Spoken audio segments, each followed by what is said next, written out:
Auburn really wanted Bryan Harsin gone after just 1 year on the Plains. But he's still there. The million-dollar question is, how much longer will he be there? That is what we're answering today. So welcome back to the Gridiron Expert, guys, ready to break down, analyze, and predict Auburn's schedule and record for this upcoming college football season, a season that needs to be a big one for Bryan Harsin at Auburn. You know, you look at last year, guys, the Tigers had a really strong start to the year, 6-2. They were 6-2 and then lost 5 straight games to end the year. A blown lead to Mississippi State, an embarrassing loss to South Carolina, the heartbreaking loss to Alabama, the bowl loss to Houston. I mean, this was an Auburn team that had the potential to win 9-10 games, compete for a shot at a New Year's Six bowl game, and then ended up finishing with a losing record.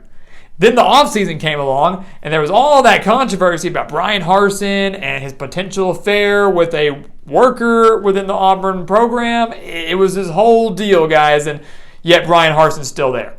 Bryan Harsin's still there. But if he has another losing season, he's going to be gone. So let's see what Auburn's going to be made of in 2022. You take a look at the numbers. They returned 65% of their production from last year. That is 63rd in the nation. They were pretty just mediocre on both sides of the ball. 67th on offense, and they have questions there this year, namely at quarterback. Who's it going to be?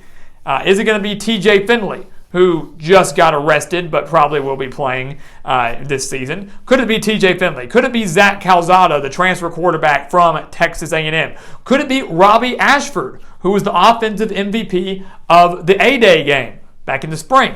Who knows who is going to be right now? Finley has experience. Calzada has experience at A&M. Ashford's still relatively young, but impressed. Regardless of who it is, they're going to have a solid running back core to help them out. Tank Bigsby and Jarquez Hunter back at running back. Wide receiver core, a little bit questionable, but they do have a strong offensive line. But Bigsby and Hunter are going to be the anchor of this offense. Defensively, Auburn was 61st last year. They're very, very strong up front. We've talked about how Auburn's so strong in the trenches. Think about Derek Hall up on the defensive line, a guy who had 9 sacks last year. But the secondary has to replace guys like Roger McCreary and Smoke Monday, a defense, guys, that was 96 versus the pass last year. So Tigers need some help across the board. They need to improve in every aspect of the game to finish with a winning record and possibly save Bryan Harsin's job. Can they do it? You take a look at the schedule. We believe they start 2-0. We believe they beat Mercer and San Jose State. Their first true test comes at home against Penn State. Auburn lost to Penn State last year 28-20 in Happy Valley. And I will say right now, I think this game is going to be very close once again. When you look at these teams on paper, I think they're about even. Sean Clifford and whoever starts at quarterback for Auburn, about even, might give the slight edge to Clifford, especially when he's healthy, but he's nothing too special right now. Penn State, very solid run game, same as Auburn. Questionable wide receivers for Penn State, just like Auburn. And Penn State's strength going to be their defense. You can make the argument that Auburn, their strength will be their defense as well. So 2 relatively even teams. It's going to come down to who can make the most plays defensively. I believe that's going to be Auburn. Factor in that this game is at Jordan-Hare Stadium. Auburn has revenge on their mind.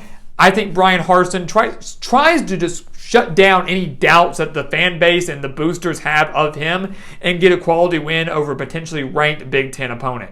This would be a great start to the Auburn season. 3-0, quality win over a Power 5 opponent, and I think they're going to get it in close fashion.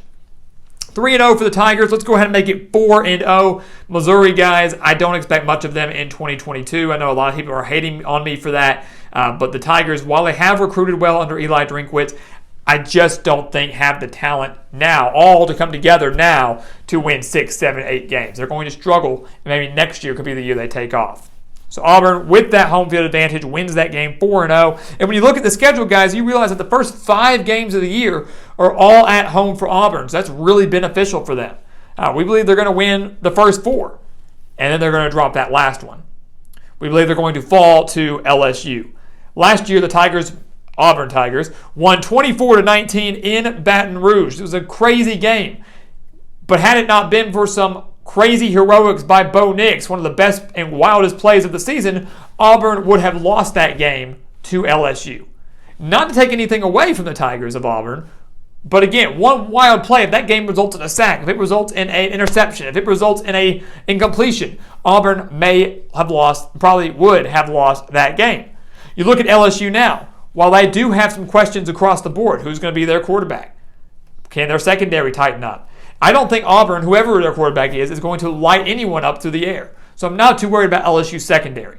LSU's front seven is very strong. Their offense, by October 1st, I believe will have figured out and worked out any issues that they have. LSU has won 10 of the last 15 games against Auburn, guys. I believe they're going to make it 11 of the last 16 on the road at Jordan-Hare Stadium. It's going to be close, but I like this LSU team. One that's not going to be too special, but mediocre to do just enough. They come on the road, take down Auburn. The Tigers are now 4-1, and then the schedule gets very tough. They go on the road to Georgia. A team they lost to 34-10 last year. The Bulldogs in Athens, elite defense, better offense, reigning national champions. Auburn and their questionable offense won't get much going against the Bulldogs here. So they dropped their second game of the year, and I believe they dropped their third straight with a road loss to Ole Miss. Last year Auburn's defense showed up. At home, they shut down that electric Ole Miss offense, gave them their second loss of the year, beat them 31-20. But now the game is in Oxford. Jackson Dart is in at quarterback for Ole Miss, transferring in from USC. Zach Evans is in at running back for Ole Miss, transferring in from TCU. So is Ulysses Bentley IV, transferring in from SMU. Wide receiver core, so the offense for Ole Miss is going to be just fine and should be able to exploit this questionable Auburn secondary. But factor in that Ole Miss might have their best defense yet under Lane Kiffin, and to me that doesn't bode well for a questionable and Auburn offense that's going to struggle from time to time this year. If Ole Miss shuts down the run game, I don't have faith in whoever the Auburn quarterback is to win the game through the air, especially not on the road. So Ole Miss wins this game, guys, and Auburn goes from 4-0, potentially top 10 team, everybody hyping them up, to 4-3 unranked heading into their bye week. They come out of the bye to take on Arkansas, a team they beat 38-23 in Fayetteville last year, but a team that last time at Jordan-Hare Stadium, Auburn won that game in very controversial fashion. Many would say that Arkansas was robbed in that game. But here's the thing, guys. If Arkansas was going to get their revenge over Auburn, they should have done it last year. It's only 1 year after that controversial finish. It's in Fayetteville with the home field advantage on their side. Arkansas couldn't take advantage of it. The Auburn defense, very similar to what they did against Ole Miss, tightened up, gave them struggles. Arkansas couldn't convert in the red zone. They couldn't convert on fourth down, and they fell by 15 points. Arkansas has not defeated Auburn since 2015. They have not won at Auburn since 2012, and I don't expect either of those things to change in 2022. Auburn's got Arkansas's number, and I think the Razorbacks trip up here. They fall to the Tigers, Arkansas does. Auburn snaps their 3-game skid, beats the Razorbacks, and then loses to Mississippi State. Last year against the Bulldogs, they were winning 28-3. Auburn channeled their inner Atlanta Falcons. They were up 28-3 and then lost 43-34.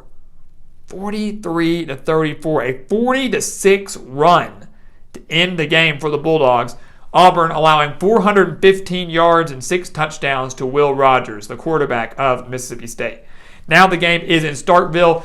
Mississippi State arguably has their best team yet under Mike Leach. That might not show in the record because of how difficult the schedule is, but with home field advantage on their side, those clanging cowbells, and Will Rogers back at quarterback, I think Mississippi State does get this win here. So Auburn drops that game, and I do believe they will fall to Texas A&M, a team they fell to by 17 last year. And many will say, well, whoa. Auburn, they get to host this game. They're playing Texas A&M at Jordan-Hare Stadium. Doesn't that count for anything? Typically, I'd say yes, right? But this A&M Auburn series has been so weird where typically the road team does better. A&M is 4-1 at Auburn since joining the SEC. Auburn has done great in College Station since joining the SEC, with the exception of last year. And I look at this, guys, A&M, while they might not be as well and as good as people think they're going to be, the defense is still stout. They have a great quarterback in Max Johnson. They're going to maybe be fighting for a New Year's Six bowl game at this point. If they surpass expectations, they could be still in the hunt for the playoff. I just don't see Jimbo Fisher dropping this game to Auburn here. So the Tigers lose at home. We get 17-point swing happening. I just don't see it. They drop that game. They beat Western Kentucky, and then we do believe they will fall to Alabama in the Iron Bowl. Yes, they almost beat Alabama last year, 24-22 in 4 overtimes. They were up by a full touchdown with just a little over a minute left. Alabama had to go, 98 yards in that time span, and Bryce Young did it. Got him all the way down the field, scored a touchdown, struggled offensively all game long, but when it mattered most, they punched it in. Alabama was able to win in overtime, made the national championship. Auburn missed their chance. Now the game's in Tuscaloosa. This Alabama team is even better and more dangerous and more scary than they were last year. And I just don't think that Auburn, sitting here with 6 wins, 6-5, yes, the motivation's there to beat Alabama, but other than that, other than pride and to upset, maybe ruin Alabama's season, there's not much to play for. And on senior night for Alabama, Nick Saban's not going to allow his team to lose this game, and he's definitely not going to allow it to be as close as it was last year. So with that loss, guys, we have Auburn going 6-6. And I'm sure many Auburn fans will hate me for this prediction. But they went 6-6 last year. 6-7 if you count that bowl loss. 6-6 might get Brian Harsin fired.